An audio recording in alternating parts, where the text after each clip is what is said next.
Alors, un article sur l'Argus, pollution de l'air, la France devant la Cour de justice de l'UE. Déjà qu'en 2018, la France va de nouveau être renvoyée devant la Cour de justice de l'Union européenne. Bruxelles lui reproche le non-respect des règles en matière de pollution en particules fines, PM10. Donc, en 2018, ils avaient eu un premier passage devant la Cour pour non-respect des valeurs de dioxyde d'azote, NO2, et maintenant, c'est les particules fines PM10 que la Commission européenne vise. Donc, les PM10, ça vient essentiellement de l'industrie, de la circulation automobile, du chauffage domestique, mais également dans le secteur agricole. Selon Bruxelles, les seuils ont été dépassés dans les zones de Paris et de la Martinique sur une durée de respectivement 12 et 14 ans.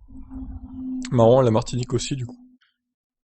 Pourtant, c'est une île avec beaucoup de vent, mais bon, ça n'a pas changé grand-chose, visiblement. Le ministère de la Transition écologique a affirmé à l'AFP être conscient de ce risque, mais tout faire pour améliorer la qualité de l'air avec la mise en place de zones à faible émission, de plans de développement des transports publics et du vélo, ou encore la fin de la prime à la conversion pour les véhicules diesel.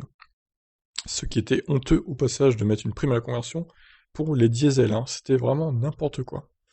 En Ile-de-France, Air Paris, organisme chargé de la surveillance de la qualité de l'air, indique une amélioration graduelle concernant les particules fines PM10 avec des dépassements ponctuels. Malgré tout, si on se base sur la recommandation de l'OMS, les 3/4 de la population francilienne reste exposée à des dépassements.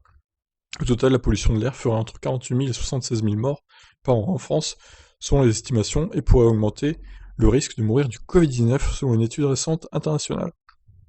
Alors certains diront qu'il y a plus de morts par rapport à la pollution dans le monde, en France par an que du Covid. Mais bon, voilà, passons. Pour rappel, début juillet 2020, le Conseil d'État a déjà condamné le gouvernement français à une astreinte historique de 10 millions d'euros par semestre de retard. S'il ne durcissait pas son dispositif contre la pollution de l'air dans 8 grandes agglomérations, Lyon, Marseille, Aix, Reims, Grenoble, Strasbourg et Toulouse, Fort-de-France et Paris. Et voilà, donc fin d'article.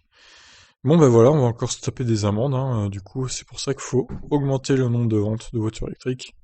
Au moins la pollution de l'air va baisser, et il y aura moins de gens qui mourront de la pollution, parce que c'est vrai que 76 000 morts chaque année de la pollution, c'est quand même beaucoup.